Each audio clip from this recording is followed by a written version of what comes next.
안녕하세요. 국토부 정책뉴스입니다. 지난 6월 19일 국무회의에서 부동산과 도시정비 분야의 큰 변화를 예고하는 중요한 정책들이 의결되었습니다. 디지털 혁신부터 시장 활성화, 그리고 사회적 책임까지 아우르는 종합적인 정책 변화의 핵심 내용을 전해드리겠습니다. 첫 번째 주목할 변화는 노후계획도시 정비사업의 디지털 전환입니다.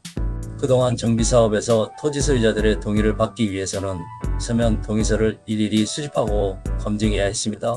3000세대 기준으로 무려 5개월이라는 긴 시간이 소요되었죠.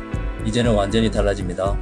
스마트폰으로 받은 알림톡이나 문자 메시지에 링크를 클릭하고 본인 인증 후 동의 버튼만 누르면 끝입니다. 소요 시간은 단 2주로 줄어듭니다. 시간 단축 효과가 무려 90% 이상입니다. 현재 1기 신도시에서 시범 운영 중인 이 전자동의 서비스가 전국 모든 노후계획 도시로 확대됩니다. 정부는 이를 통해 정비사업이 보다 신속하고 효율적으로 진행될 것으로 기대한다고 밝혔습니다. 두 번째는 공동주택용지 전매 제한 완화입니다. 기존에는 공동주택 건설용지를 공급받은 후 소유권이 전등기 전까지는 전매가 완전히 금지되어 있었습니다. 이번 개정으로 두 가지 경우에 전매가 허용됩니다.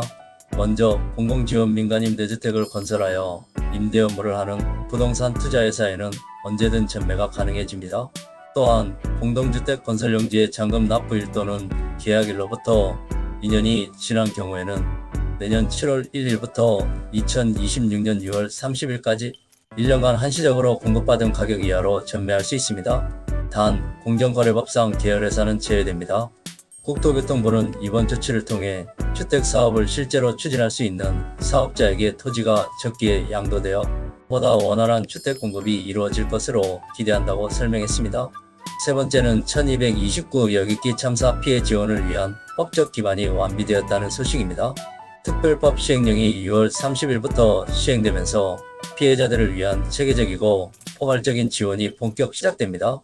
경제적 지원으로는 희생자와 부상자가 속한 가구의 구성원 수에 따라 생활지원금이 지급되고 15세 미만 희생자의 법정 상속인에게는 시민안전보험 수준의 특별지원금이 제공됩니다. 의료와 심리지원 분야에서는 신체적, 정신적 치료비용과 간병비, 보조장구, 구입비용 등을 포함한 의료지원금이 2034년 12월 28일까지 장기간 지원됩니다. 국가트라우마센터와 정신건강복지센터를 통한 심리상담과 사회복귀훈련도 제공됩니다. 직업과 법률 지원에서는 기존 6개월이었던 시휴직 기간이 최대 1년까지 연장되고 대한법률구조공단과 대한변호사협회를 통한 무료 법률 상담과 민사소송 대리 서비스가 제공됩니다.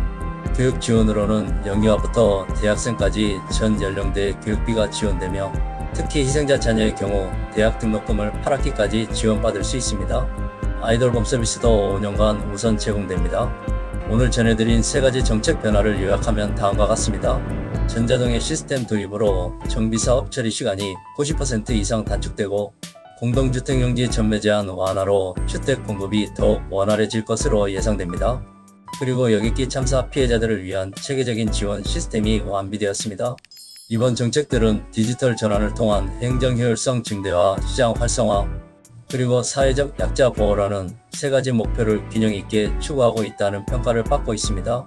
지금까지 정책 뉴스였습니다. 감사합니다.